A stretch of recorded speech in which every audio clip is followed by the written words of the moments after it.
नमस्कार। आप देख रहे हैं द पब्लिक। मैं सुभाष चौधरी हूं, भारतीय जनता पार्टी के राष्ट्रीय प्रवक्ता, लोकसभा में सांसद और पार्टी के पूर्वोत्तर राज्यों के प्रभारी डॉक्टर संबित पात्रा ने आज पार्टी मुख्यालय में प्रेस वार्ता को संबोधित किया। और इस प्रेस वार्ता में उन्होंने बांग्लादेश में हुई एक घटना का जिक्र करते हुए प्रबल विरोध भी किया और इस मामले पर विश्व बिरादरी से आवाज उठाने का आह्वान किया। डॉक्टर संबित पात्रा ने आज बांग्लादेश में डॉक्टर रविन्द्रनाथ टैगोर, जिन्होंने दो देशों के राष्ट्रगान लिखे हैं, नोबेल प्राइज विनर रहे हैं और विश्व बिरादरी में जानी मानी हस्ती हैं, उनके पुश्तैनी मकान को जानबूझकर नुकसान पहुंचाने का मामला उठाया। डॉक्टर संबित पात्रा ने बताया कि डॉक्टर रविन्द्रनाथ टैगोर के दादा द्वारिकानाथ टैगोर ने उस मकान को ढाका से लगभग 125 किलोमीटर दूर सिराजगंज में बनवाया था और यह दो मंजिला मकान था, जिसे कभी बांग्लादेश की सरकार ने नेशनल म्यूजियम के तौर पर घोषित किया था और उसका संरक्षण भी बांग्लादेश की सरकार ही करती थी।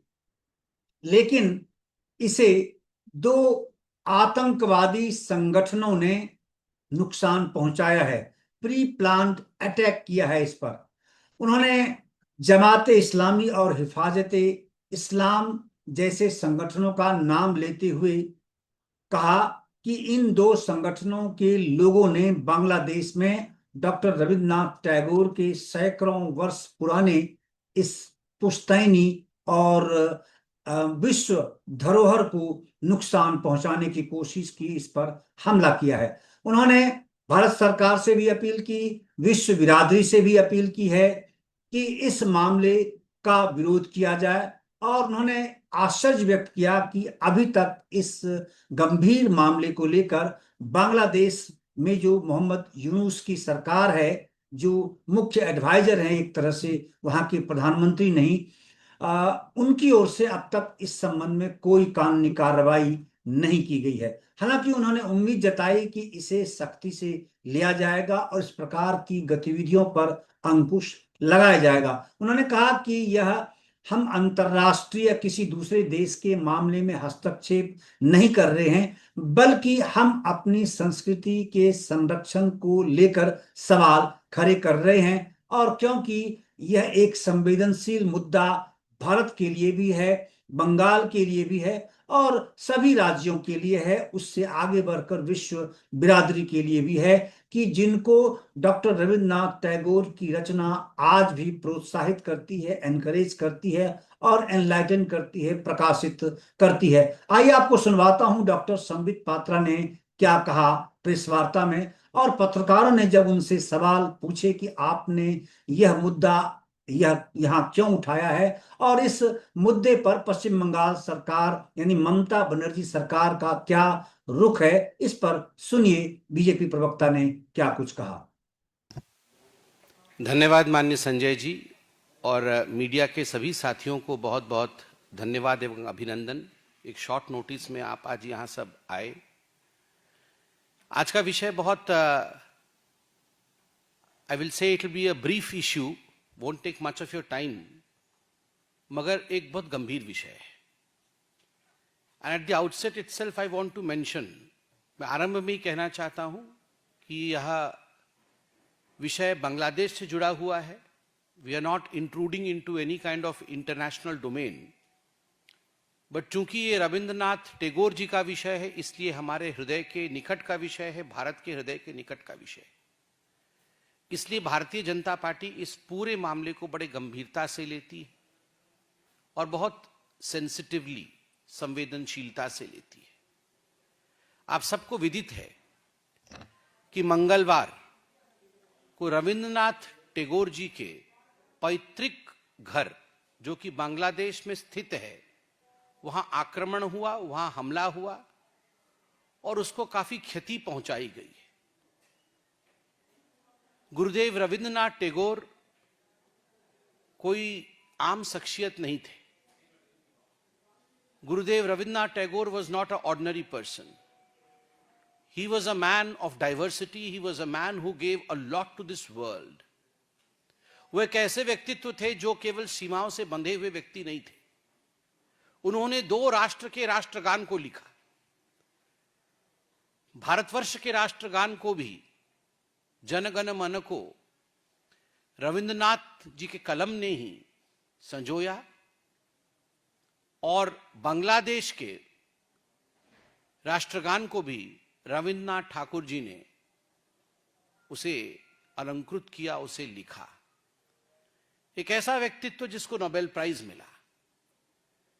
रविंद्रनाथ ठाकुर जी के दादाजी द्वारकानाथ टैगोर 1840 में ढाका से लगभग 125 किलोमीटर दूर सिराजगंज में एक 2 मंजिला घर उन्होंने बनाया था, जिसको कचहरी बाड़ी, हम लोग उड़िया में भी बंगाली में भी कचहरी बोलते हैं जहां बैठते हैं, तो कचहरी बाड़ी मतलब घर होता है. कचहरी बाड़ी बनाया जिस पर अटैक हुआ है. और जो अभी मीडिया के माध्यम से पता चल रहा है, यह जो अटैक हुआ है, यह जो आक्रमण हुआ है गुरुदेव रविंद्रनाथ टैगोर जी के घर पर, यह अटैक जमाते इस्लामी और हिफाजत इस्लाम, इन संगठन के लोगों ने किया है. और मीडिया के माध्यम से यह भी मालूम पड़ा है कि यह अटैक एक प्री प्लान्ड अटैक था. 5-6 दिन से इसकी एक योजना बन रही थी कि योजनाबद्ध तरीके से रविंद्रनाथ टैगोर के, जो कि एक बुनियाद हैं, बंगाल के हमारी सभ्यता के, संस्कृति के एक धरोहर हैं, उनके घर पर हमला किया जाएगा ताकि एक बड़ा मैसेज वो शायद विश्व को देना चाहते थे. और यह भी आपको बता दें कि यह घर बांग्लादेश सरकार ने सरकारी रूप से एक म्यूजियम के रूप में घोषित किया था. It was a declared museum, a museum which in fact within its precincts holds the originality of that part of India, of that part of the globe, I would say. Ravindra संगीत, कई कृतियां इसी घर में बैठकर रविंद्रनाथ टैगोर जी ने अंजाम दिया था उन्हें, और आज उसे ध्वस्त किया गया है. 3 विषय में यहां रखना चाहूंगा बड़ी जिम्मेदारी के साथ कि जो अंतरिम सरकार है, the interim government of Mohammad Yunus ji की जो अंतरिम सरकार है, उस सरकार का यह व्यवहार उचित नहीं है. अभी भी कोई कार्यवाही नहीं हुई है. इतने बड़े इंटरनेशनल मॉन्यूमेंट को बचा के नहीं रखा जा सका. एक बहुत ही खराब संदेश पूरे विश्व दरबार में जाता है. तो भारतीय जनता पार्टी की प्रवक्ता के नाते बांग्लादेश के अंतरिम सरकार के इस व्यवहार की हम निंदा करते हैं. दूसरा, रविंद्रनाथ टैगोर जी एक साधारण व्यक्तित्व नहीं है. मैं नहीं कहूंगा नहीं थे, क्योंकि इतने बड़े बड़ी शख्सियत वो हमेशा के लिए हमारे बीच में रहते हैं. महात्मा गांधी आज भी हमारे साथ उनके विचारधारा के रूप में मौजूद है. ठीक उसी प्रकार रविंद्रनाथ टैगोर जी भी उनके विचारधारा के रूप में, रविंद्र संगीत के रूप में, उनके लेखनी के रूप में आज भी हमारे बीच में मौजूद है. एक इस प्रकार का Nobel laureate, when he has been attacked, when his house has been attacked, when his way of thinking has been attacked, जब उनके विचारों पर आक्रमण और प्रहार होता है, एक डिजाइन के अंतर्गत होता है, we appeal the world community to come together against this. This is the appeal of Bharatiya Janata Party, a party which believes in inclusivity, a party which believes in the mantra of सबका साथ, सबका विकास, सबका प्रयास. स्वाभाविक रूप से आज यही party, we are giving a global call that all the countries who value morality, the countries who value civilizational thoughts, the countries which value creativity, the countries which value culture, they should all come together in unison to denounce what has happened today in Bangladesh, the attack on the house of Rabindranath Tagore. Thank you so much.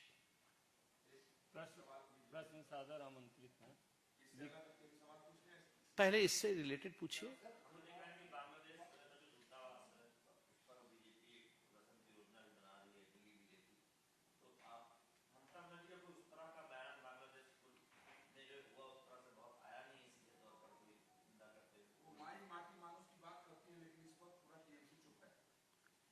देखिए, पहली बात तो है Bharatiya Janata party का इसके बाद किस प्रकार का रुख रहेगा, क्या हमारी पार्टी करेगी, ये अभी मैं अवगत नहीं हूं। दिल्ली बीजेपी इस पे आपको बताएगी। और हम एक लोकतांत्रिक पार्टी है, स्वाभाविक रूप से लोकतांत्रिक रूप से अपने धरोहर को बचाने के लिए, अपने संस्कारों के हित के लिए जो हमें करना होगा हम अवश्य करेंगे, लोकतांत्रिक रूप से करेंगे। हम अपनी सीमाओं को जानते हैं कि कहाँ अंतर्राष्ट्रीय सीमाएं आरंभ होती हैं और उन सीमाओं के अंदर रहकर किस प्रकार से विरोध को जताना है वह भी हम करेंगे। जहां तक आपने ममता बनर्जी जी के विषय में पूछा है, ममता जी के बारे में ममता जी ही जवाब दे सकती हैं। और मैं तो आप लोगों से आग्रह करूंगा, आप सशक्त माध्यम है, ममता जी से पूछिए क्यों नहीं आवाज उठाया है उन्होंने अभी तक। और रविन्द्रनाथ टैगोर कोई केवल बंगाल के धरोहर थे ऐसा नहीं। Rabindranath Tagore was one of the most renowned personalities of the world, and we are proud as Indians that he belonged to India. And of course every Bengali is proud and should be proud of the fact that Gurudev Rabindranath Tagore belonged to that part of our country. तो ये स्वाभाविक है कि आज ममता बनर्जी को जो press conference मैं कर रहा हूं, हमसे बहुत पहले ममता जी को तो तुरंत ही इस विषय पे विषय उठाना चाहिए था, मगर वो उठा नहीं पाएंगी शायद इसलिए क्योंकि उन्हें गिल्ट कॉन्शियसनेस है। भारतीय जनता पार्टी आज वोट के विषय में सोच करके ये प्रेस कॉन्फ्रेंस नहीं कर रही है। भारतीय जनता पार्टी ये प्रेस कॉन्फ्रेंस इसलिए कर रही है क्योंकि हमें लग रहा है कि हमारे civilisational value which spread across boundaries उस पे अटैक हुआ है, तो हमने ये प्रेस कॉन्फ्रेंस किया है। ममता जी प्रेस कॉन्फ्रेंस इसलिए नहीं कर पा रही है क्योंकि उनको लगता है कि सीमा पार से आए लोग उनके वोटर्स हो सकते हैं, उनके वोट बैंक हो सकते हैं। तो they are driven by vote bank politics, we are driven by cultural politics. सांस्कृतिक विरासत की राजनीति है हमारी, इसलिए हम दोनों में पार्थक्यता है, हम दोनों में अंतर है। और कोई प्रश्न?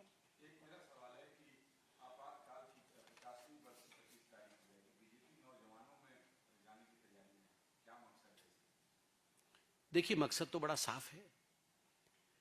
आप और हम भी उस समय, हमारा जन्म नहीं हुआ था 1947 में जब भारत आजाद हुआ था, मगर भारत की आजादी कैसी हुई, आजादी के बाद क्या हुआ, किस प्रकार का नरसंहार हुआ था जो कभी नहीं होना चाहिए, कौन कौन ऐसे महान विभूतियां थी जिनके कारण भारतवर्ष को आजादी मिली, ये सब विषय हमें जानना चाहिए।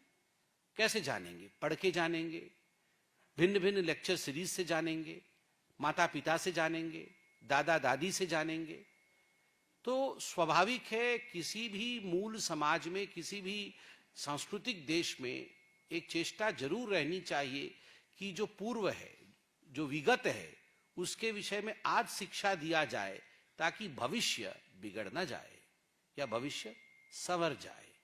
तो भारतीय जनता पार्टी इस बात पे विश्वास रखती है कि जो महापाप कांग्रेस पार्टी ने इमरजेंसी को इस देश के ऊपर थोप करके तत्कालीन प्रधानमंत्री इंदिरा गांधी जी ने केवल और केवल अपने महत्वाकांक्षा को ऊपर रखने के लिए जिस प्रकार से शी सैक्रिफाइस्ड, बलि दे दिया हिंदुस्तान के संविधान के लिए, संविधान का, and that was the darkest period of Indian history, democratic history.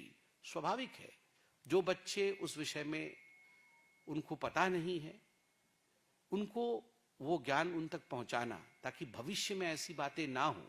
क्या क्या चीजें पहले हुई थी, जो लोग हमारे बीच में हैं, मीसा एक्ट के अंतर्गत जो अंदर गए थे जेल में, कैसी यातनाएं वो सहे हैं। आज सौभाग्य है कि उनमें से बहुत सारे हमारे बुजुर्ग हमारे बीच में हैं, उनका आशीर्वाद हमें मिलेगा, उनका आशीर्वचन हमें मिलेगा। ये मॉक पार्लियामेंट होगा तो एक डेमोक्रेटिक तरीके से हमारी युवा वर्ग के बीच में यह पूरा विषय जाएगा जो कि जाना चाहिए ताकि वह भी देश की स्थिति को समझ सके। अंकित गुप्ता।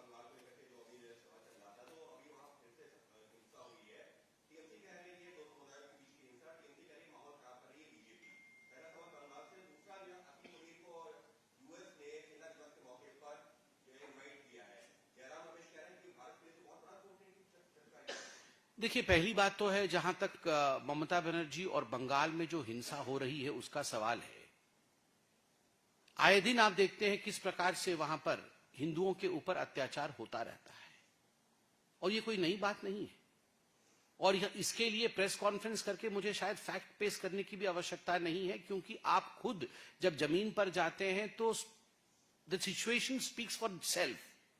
अभी अभी मुर्शिदाबाद के पूरे विषय को कोर्ट ने कहा कि स्टेट ने स्पॉन्सर किया था, ये स्टेट के कारण से हुआ, स्टेट के फेलियर के कारण से हुआ। और उससे पहले ममता जी कह रही थी कि भारतीय जनता पार्टी ने कराया, मगर कोर्ट ने ममता बनर्जी को आईना दिखाया और कहा नहीं, भारतीय जनता पार्टी के लिए नहीं, आपके गलती के कारण से हुआ, आपने किया है ये। और आज रविंद्रनाथ टैगोर जी के घर के आक्रमण के प्रेस कॉन्फ्रेंस तक को बंगाल से टीएमसी कर नहीं पा रही है, केवल और केवल अपीजमेंट की राजनीति के कारण। मगर याद रखिए, appeasement has its own life span. समाप्त होने वाला है तुष्टीकरण की राजनीति की आयु, जो टीएमसी बंगाल में कर रही है। और जहां तक आपने कांग्रेस के जयराम रमेश जी के प्रश्न के विषय में पूछा, तो चाहे जयराम जी हो चाहे राहुल जी हो, ये बिना किसी विषय को पूरी तरह से जाने हड़बड़ी में रहते हैं कि कैसे हम आनन फानन में हिंदुस्तान को कटघरे में खड़ा कर दें। मोदी जी को अटैक करने के नाम पर हिंदुस्तान को कटघरे में खड़ा कर दे। वो G7 वाले में भी पूरा ऐसा ही चल रहा था, बाद में अभी कहां मुंह छुपाएंगे वो समझ नहीं पा रहे हैं। तो स्वाभाविक है, मुझे लगता है उनको सीरियसली लेने की आवश्यकता नहीं है। आप इंतजार करिए, हिंदुस्तान आज ग्लोबल प्लेटफॉर्म में बहुत बड़े पायदान पे खड़ा है।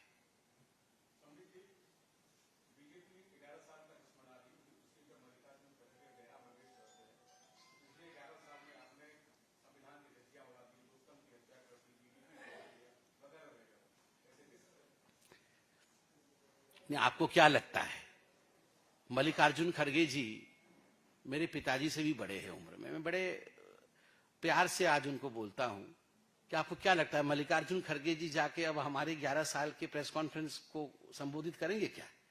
अब वो विपक्ष के नेता हैं, वो विपक्ष के पार्टी के अध्यक्ष हैं, तो स्वाभाविक है कुछ ना कुछ तो बोलेंगे ही। अच्छा तो बोलेंगे नहीं, मगर मल्लिकार्जुन खड़गे से एक दिन आप चाय पीते हुए उनसे पूछ लीजिएगा, वो दिल की बात आपको बताएंगे। वो भी जानते हैं अच्छा क्या हुआ है। अब ये आपसे थोड़ी बताएंगे कि राजीव गांधी जी कहते थे कि 1 रुपया में बेचता हूं तो 18 पैसे ही नीचे पहुंचते हैं, बाकी तो पैसे मार के हमारे लोग ही खा जाते थे, क्योंकि कांग्रेसी ही थे सब उस समय।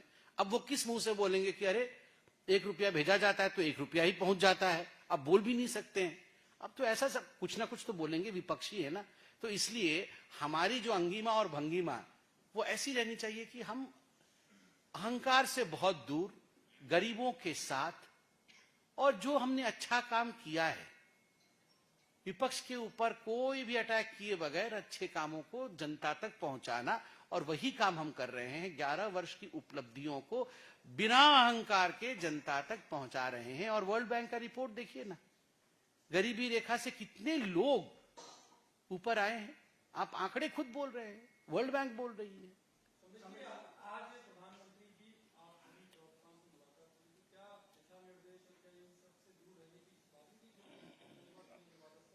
आनंद Pandey.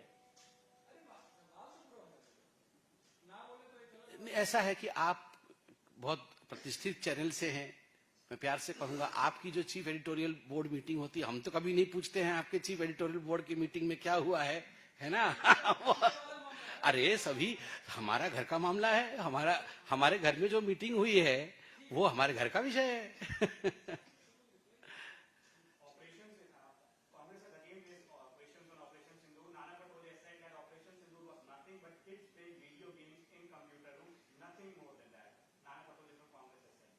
I'm really sorry. I mean, if Nana Patole has really said this, that Operation Sindoor was nothing but kids playing video games in a closed room, I'm sorry about the state of affairs in the Congress party. If the Congress party has decided that they want to commit suicide, the only thing that we can do as a good Samaritan is, as a good citizen of this country, is to appeal to them, don't commit suicide for God sake.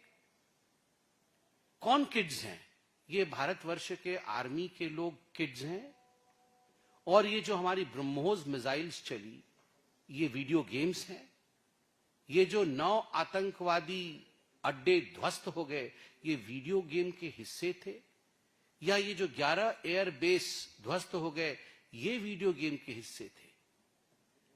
ये नाना पटोले जी ने जो आज कहा है कि operation सिंदूर कुछ नहीं था, केवल एक वीडियो गेम था जिसमें बच्चे बैठकर वीडियो गेम खेल रहे थे। मैं बता दूं, वो बच्चा राहुल गांधी था जो वीडियो गेम दिन रात खेलता है। इसलिए ऑपरेशन सिंदूर जैसा एक महत्वपूर्ण विषय उनके पार्टी के बड़े नेताओं को वीडियो गेम जैसा नजर आता है। Ask Rahul Gandhi not to play video games, but to be serious about the affairs that are happening around him. Thank you so much.